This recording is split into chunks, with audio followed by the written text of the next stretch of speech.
Malam menyelimuti kampung Cipondoh dengan sunyi yang mencurigakan. Hanya suara jangkrik dan sesekali lolongan anjing terdengar di kejauhan. Di sebuah rumah kayu yang mulai lapuk, seorang pria parubaya bernama Darto duduk memandangi dinding rumahnya yang penuh retakan. Matanya kosong, pikirannya penuh kegelisahan. Ia baru saja dipecat dari pabrik tempatnya bekerja selama 10 tahun. Tidak ada pesangon, tidak ada permintaan maaf. Hanya satu surat PHK yang menyakitkan. Istrinya, Sari, baru saja selesai menghidangkan nasi dan tahu goreng seadanya. 2 anak mereka sudah tertidur, kelelahan karena seharian hanya makan sekali. Sari mencoba tersenyum, walau lelah jelas tampak dari raut wajahnya. "Mas, makan dulu. Biar cuma ini, yang penting halal," ucap Sari lembut, menyodorkan piring. Darto hanya mengangguk pelan, tangannya gemetar menerima piring itu. Ia makan dalam diam, menyisakan banyak beban dalam dada. Bukan cuma perutnya yang lapar, tapi hatinya juga terasa kosong, tercekik oleh tekanan hidup. Setelah makan, Darto berjalan keluar rumah. Ia duduk di bel bambu dekat pohon nangka, menyalakan sebatang rokok yang ia pungut dari jalan siang tadi. Dalam remang malam, seorang lelaki berbadan besar dengan rambut gondrong muncul dari balik semak. Dia adalah Roni, teman lama Darto yang dulu dikenal sebagai preman pasar. "Masih ingat aku, tuh?" sapa Roni sambil duduk di samping Darto. Darto mengangguk. "Lama nggak kelihatan, Ron. Kamu kemana aja?" Roni tertawa pelan. "Ngilang, tapi sekarang balik. Hidup enak, duit ngalir. Mau ikut?" Darto menatapnya ragu. "Kerja apa kamu sekarang?" "Gak penting kerjanya, yang penting hasilnya. Gak makan waktu, gak capek, duitnya banyak. Kalau kamu siap, kamu bakal hidup enak. Tuh," jawab Roni penuh godaan. "Kerja apa sih?" desak Darto. Roni mencondongkan tubuhnya. "Jual barang, tapi bukan barang biasa.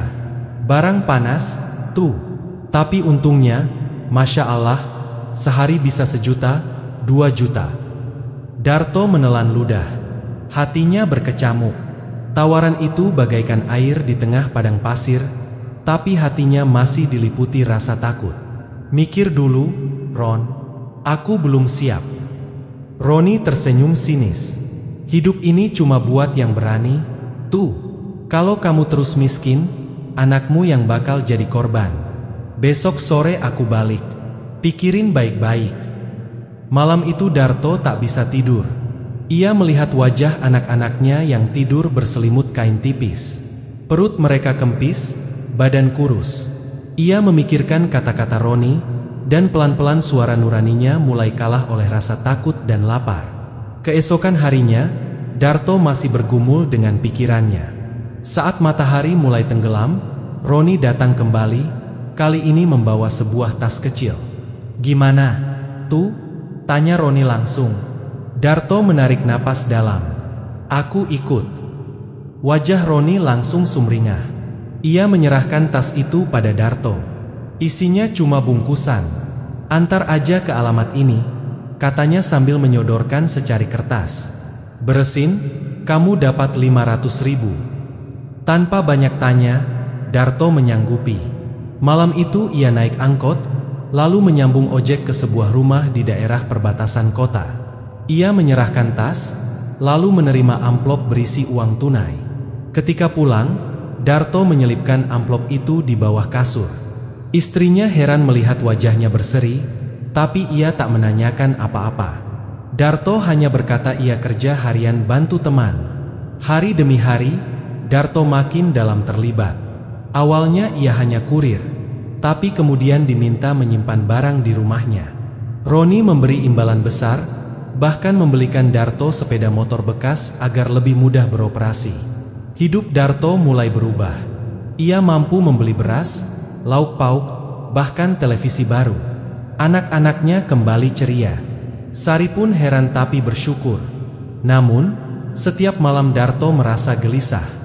Ia tahu apa yang ia lakukan salah. Barang yang ia antar ternyata narkoba. Ia telah menjadi bagian dari lingkaran kejahatan, tapi terlalu terlambat untuk mundur. Suatu malam, ketika hujan deras mengguyur kampung, Darto sedang menyembunyikan paket di kolong kasur. Tiba-tiba terdengar ketukan keras di pintu. Darto panik.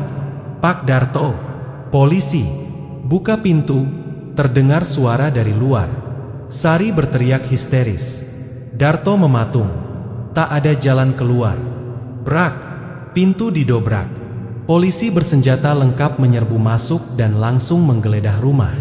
Dalam hitungan menit, mereka menemukan paket narkoba yang disembunyikan Darto. "Bawa dia!" teriak seorang perwira. Sari menangis. Anak-anak menjerit ketakutan. Darto hanya bisa tertunduk saat tangannya diborgol. Dunia yang baru saja terasa indah, kini runtuh seketika. Dalam perjalanan menuju kantor polisi, Darto hanya bisa menangis dalam hati. Ia teringat tawanya bersama anak-anak. Ia teringat wajah istrinya yang sabar. Ia ingat malam pertama saat ia menyerahkan tas itu. Ia tahu, semua ini adalah buah dari jalan sesat yang ia pilih. Sesampainya di kantor polisi, Darto langsung diperiksa intensif. Roni ternyata sudah tertangkap duluan dan menyebut nama Darto sebagai salah satu kaki tangannya. Darto divonis 15 tahun penjara. Ia menghabiskan harinya di balik jeruji besi, mengingat setiap kesalahan yang ia lakukan. Rezeki yang pernah ia nikmati kini berubah jadi azab yang tak ada habisnya. Sementara itu, Sari dan anak-anak harus menanggung malu. Tetangga mencibir, keluarga menjauh. Rumah mereka disita karena dianggap tempat transaksi narkoba. Sari akhirnya pindah ke kampung halaman, membawa luka yang dalam. Di dalam penjara, Darto makin kurus. Ia lebih sering termenung daripada berbicara. Di sela waktu kosongnya, ia menulis surat untuk istri dan anaknya. Ia menyesal, tapi waktu tak bisa diputar. Beberapa napi mengenalnya sebagai pria yang pendiam dan religius. Ia mulai mendekat pada Tuhan, mengikuti pengajian, dan sering menangis saat sholat malam. "Aku berdosa besar, Ustaz. Aku jual rezeki dari jalan sesat," katanya suatu malam pada seorang ustaz pembina rohani. Sang ustaz hanya menepuk bahu Darto. "Tobatmu mungkin tak menghapus hukuman dunia, tapi bisa menyelamatkanmu dari azab akhirat." Darto menangis sejadi-jadinya malam itu. Tangis yang selama ini ia tahan. Tangis seorang ayah yang gagal melindungi anaknya. Tangis seorang suami yang menjerumuskan keluarganya ke jurang kehinaan. Hidup memang tak pernah mudah, tapi memilih jalan sesat bukanlah solusi. Rezeki yang datang dari kegelapan hanya akan membawa azab. Itulah yang kini disadari Darto. Sayangnya, semua telah terlambat. 1 tahun telah berlalu sejak Darto dijebloskan ke penjara. Di dalam sel sempit berjeruji besi itu, hari-hari bergulir lambat. Waktu berjalan seperti sengaja memperpanjang penderitaan. Ia duduk bersila di pojok sel, memandangi dinding yang penuh coretan. Setiap malam, ia merapal istighfar dalam hati, berharap Allah masih sudi mengampuni dosa-dosa besarnya. Setiap 2 minggu sekali, ada sesi pembinaan rohani di aula penjara. Darto selalu datang. Ia duduk di barisan depan, mencatat setiap kata yang disampaikan sang ustaz. Kadang ia menangis sendiri saat ayat-ayat azab dibacakan. Ia merasa semua itu seolah tertuju padanya. Namun, rasa bersalah yang paling dalam adalah pada Sari dan anak-anak. Sejak ia masuk penjara, ia hanya mendapat kabar 1 kali dari istrinya. Itu pun lewat surat singkat yang ditulis dengan tinta luntur karena terkena air mata. Sari mengatakan mereka terpaksa pindah ke rumah orang tuanya, jauh dari kampung yang dulu mereka tempati. "Mas, kami tidak bisa bertahan di sana. Anak-anak diejek. Aku dihina. Maafkan, aku tidak kuat. Kami harus pergi." Surat itu dibaca Darto ratusan kali. Sudah lusuh, tapi masih ia simpan di balik sarungnya. Ia ingin menulis balasan, tapi tak tahu harus berkata apa. Apakah ia pantas? Suatu siang, Darto dipanggil ke ruang kepala lapas. Wajah petugas tampak serius. "Darto, ini ada surat buat kamu," ujar seorang sipir, menyerahkan amplop coklat. Tangan Darto gemetar saat membuka surat itu. Tulisan tangan Sari masih sama seperti dulu, halus dan bersih. Tapi isinya menghantam batinnya. "Mas, maafkan aku. Aku tidak sanggup lagi. Anak-anak sakit-sakitan. Aku mencoba bekerja, tapi keluarga di kampung memandang kami hina. Aku merasa Allah sedang menghukum kita. Aku ingin minta cerai. Bukan karena aku benci, tapi karena aku ingin menyelamatkan anak-anak. Maafkan aku, Mas. Aku masih mendoakanmu, tapi aku tidak sanggup menanggung luka ini." Darto mematung. Dunia seolah berhenti.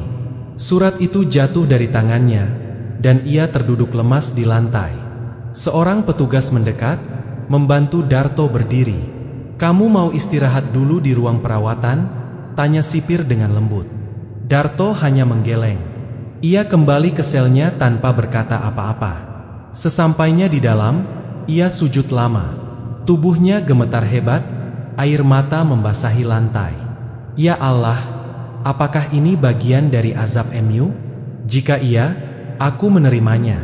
Tapi lindungilah keluargaku. Ampuni aku." Darto mulai rajin berpuasa sunnah. Ia menghafal Al-Quran sedikit demi sedikit. Teman-teman Cecil pun mulai menaruh hormat padanya. Mereka kerap meminta nasihat darinya, meski ia merasa dirinya belum pantas bicara banyak. Hingga suatu hari, seorang napi baru datang dan ditempatkan di sel yang sama. Lelaki itu bertubuh kurus, rambutnya dicat pirang. Ia terlihat urakan, namun Darto menyapanya dengan sopan. "Nama saya Darto," ujarnya sambil menjulurkan tangan. "Niko," jawab pria itu, acuh. Malam harinya, Niko membuka percakapan. "Darto, nama kamu kayaknya familiar. Kamu pernah kerja sama Roni, ya?" Darto terkejut. "Kamu kenal Roni?" "Kenal banget. Dia abang ipar gue." Darto terdiam. Niko melanjutkan, "Gue dulu juga disuruh jadi kurir, tapi gue ketangkep duluan. Roni malah kabur." "Maksud kamu, Roni belum ditangkap?" Niko mengangguk. "Gak, dia ngumpet di Kalimantan, katanya. Ngelempar semua anak buahnya, termasuk gue, termasuk lo." Darto mengepalkan tangannya. Dulu ia percaya Roni sudah tertangkap. Ternyata, pengkhianatan itu jauh lebih dalam dari yang ia bayangkan. Roni itu iblis. Dia bawa banyak orang ke neraka, geram Niko. Darto tak menjawab. Ia hanya menatap langit-langit sel yang gelap. Hatinya semakin perih. Ia mengorbankan keluarganya, kehormatannya, demi seseorang yang bahkan tak pernah peduli. Beberapa bulan kemudian, datang seorang pembina rohani dari luar lapas. Ustaz muda itu menyampaikan kajian tentang dosa syubhat dan rezeki haram. Ia berbicara tentang bagaimana uang haram, meskipun mengenyangkan, sejatinya adalah api yang membakar keberkahan hidup. Kalian mungkin pernah punya uang banyak, tapi lihatlah akibatnya. Apakah uang itu membuat keluarga kalian bahagia? Apakah anak-anak kalian tumbuh baik? Tidak. Karena rezeki yang haram akan membawa azab di dunia maupun akhirat. Darto menangis. Ia merasakan kalimat itu menusuk jantungnya. Itulah hidupnya. Itulah kisahnya. Setelah kajian itu, Darto menemui ustaz muda tersebut dan menceritakan semuanya. Ustaz itu hanya mendengarkan dengan khusyuk, lalu berkata, "Pak Darto, Allah Maha Pengampun. Tapi pertobatan sejati bukan hanya dengan air mata. Jika Bapak ingin benar-benar bersih, temui keluarga Bapak. Minta maaf langsung. Perjuangkan mereka kembali. Itu bagian dari taubat." Darto mengangguk penuh tekad. Ia mulai menulis surat untuk Sari, tapi tak pernah dikirimkan. Ia menabung dari hasil kerja jahit di dalam lapas, sedikit demi sedikit. Ia ingin keluar sebagai orang baru, bukan sekadar bekas napi. Lalu datanglah hari ketika ia mendapat kabar. Remisi. Hukuman 15 tahun dipotong jadi 10 tahun, dan ia tinggal 2 tahun lagi. Harapan mulai menyala kembali dalam dadanya. Ia bermimpi suatu hari bisa berdiri di depan rumah sederhana, mengetuk pintu, dan disambut oleh Sari dan anak-anak. Tapi apakah mereka masih mau menerimanya? Sementara itu, di kampung halaman Sari, kehidupan juga tidak mudah. Sari bekerja sebagai penjual gorengan di pinggir jalan, menghidupi dua anaknya yang kini mulai tumbuh remaja. Walau berat, ia tak pernah melupakan Darto dalam doanya. Ia juga tak menikah lagi, meski banyak yang melamar. Hatinya tak bisa membuka pintu lain. Anaknya, Fadil, kini duduk di kelas 2 SMP dan sering diam saat teman-temannya membahas orang tua. Ia malu mengaku bahwa ayahnya adalah narapidana narkoba. Suatu malam, Fadil bertanya, "Bu, ayah masih hidup?" Sari mengangguk pelan. "Masih, Nak. Ayah kalian sedang membayar kesalahan besar." "Kenapa ayah jahat, Bu?" tanya si bungsu, Nadia. Sari meneteskan air mata. Ia memeluk kedua anaknya erat. "Ayah kalian tidak jahat. Ayah cuma salah pilih jalan. Tapi ayah tidak pernah berhenti sayang sama kalian." Anak-anak hanya terdiam.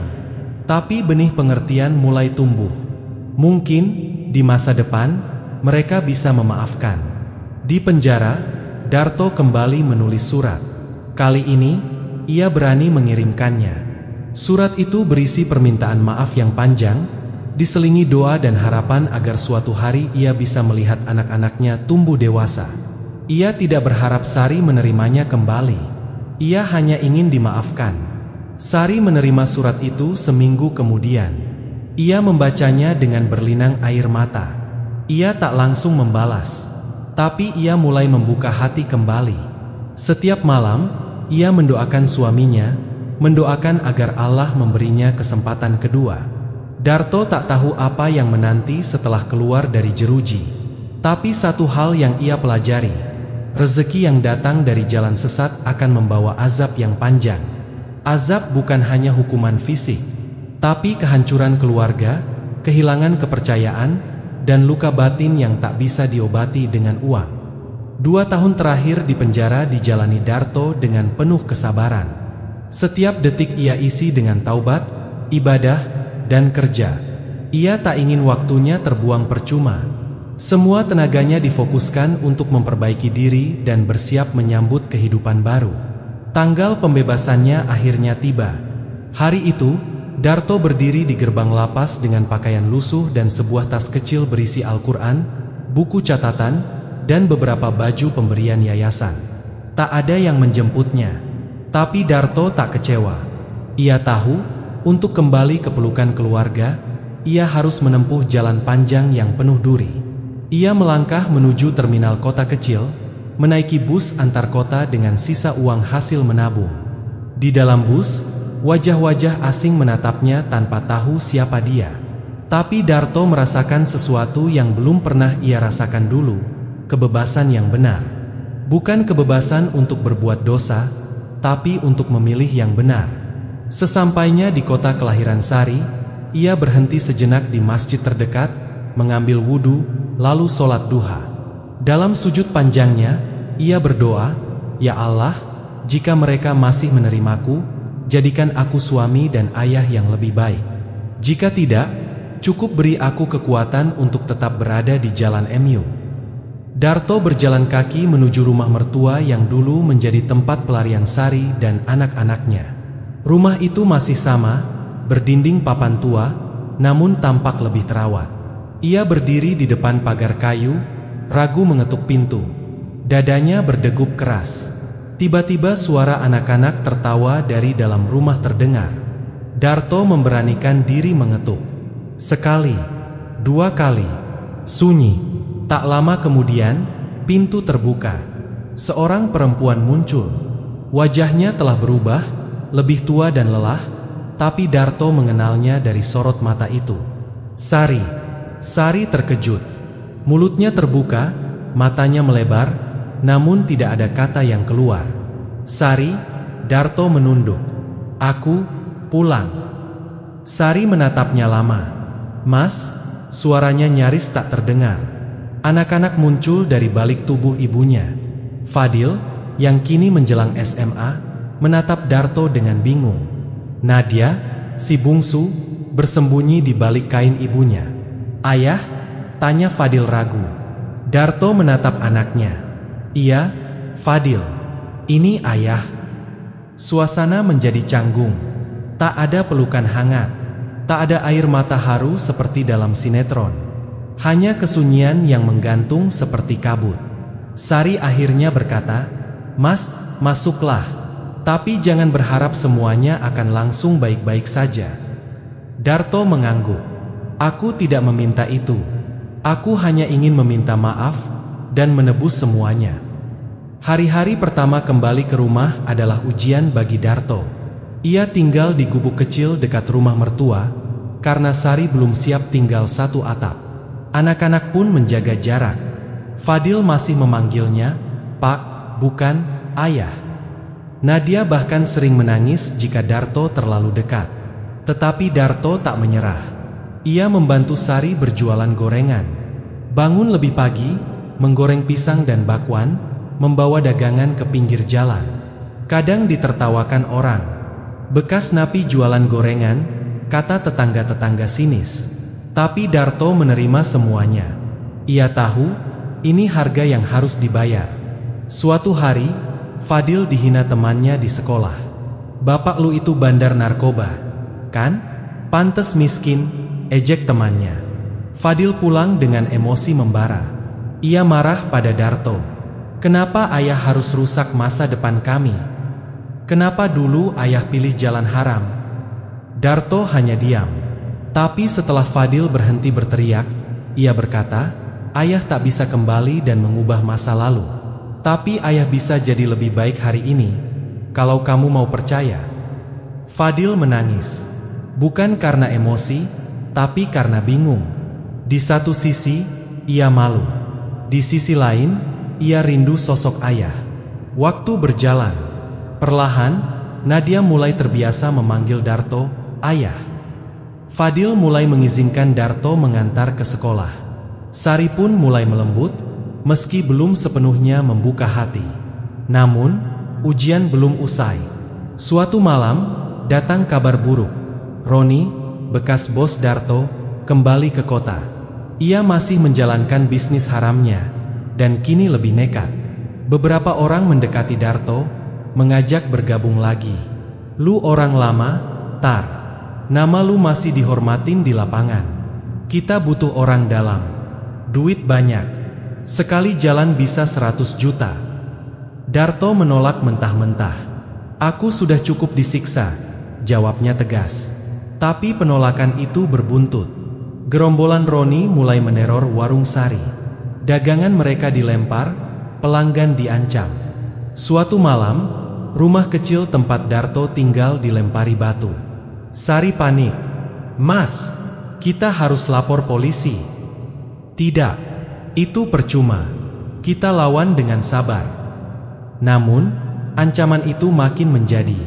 Fadil nyaris diserempet motor yang melaju kencang saat pulang sekolah. Itu bukan kebetulan. Darto akhirnya menghadap kepala polisi. Ia menceritakan semua. Tentang masa lalunya, tentang Roni, tentang teror yang mereka alami. Kepala polisi terkejut. "Kalau semua ini benar, kamu bisa jadi saksi kunci. Tapi kamu harus siap segalanya." Darto mengangguk. "Saya siap." Ia tahu, untuk benar-benar lepas dari azab, ia harus berani membongkar semuanya. Meskipun itu bisa mengancam nyawanya. Beberapa minggu kemudian, polisi melakukan penggerebekan besar. Roni ditangkap. Barang bukti cukup untuk menjebloskannya seumur hidup. Nama Darto disembunyikan demi keamanan. Namun balas dendam bisa datang dari mana saja. Teman-teman Roni menyebarkan ancaman. Mereka menyebar kabar bohong bahwa Darto adalah pengkhianat. Rumah Darto dibakar saat ia sedang di masjid. Untung tak ada korban jiwa. Tapi Sari dan anak-anak terpaksa mengungsi. Di tengah reruntuhan rumah, Darto hanya duduk, mengusap wajahnya yang kotor oleh abu. Sari duduk di sampingnya. "Mas, sampai kapan kita harus hidup begini? Darto memandang langit malam. Sampai Allah anggap cukup. Tapi aku tidak akan pernah kembali ke jalan sesat itu lagi, Sar. Sari menatap wajah suaminya. Kali ini, ada ketegasan. Ada ketulusan yang ia kenal dari dulu. Aku percaya, bisik Sari. Tapi tolong, jangan tinggalkan kami lagi. Apapun yang terjadi. Darto menggenggam tangan istrinya. Aku janji, aku akan jaga kalian, meski harus mati. Pasca kebakaran yang meluluhlantakkan rumah kecil mereka, Darto, Sari, dan anak-anak tinggal sementara di musola kecil milik salah satu ustaz di kampung itu. Warga mulai simpati. Mereka menyumbangkan pakaian, makanan, bahkan uang seadanya.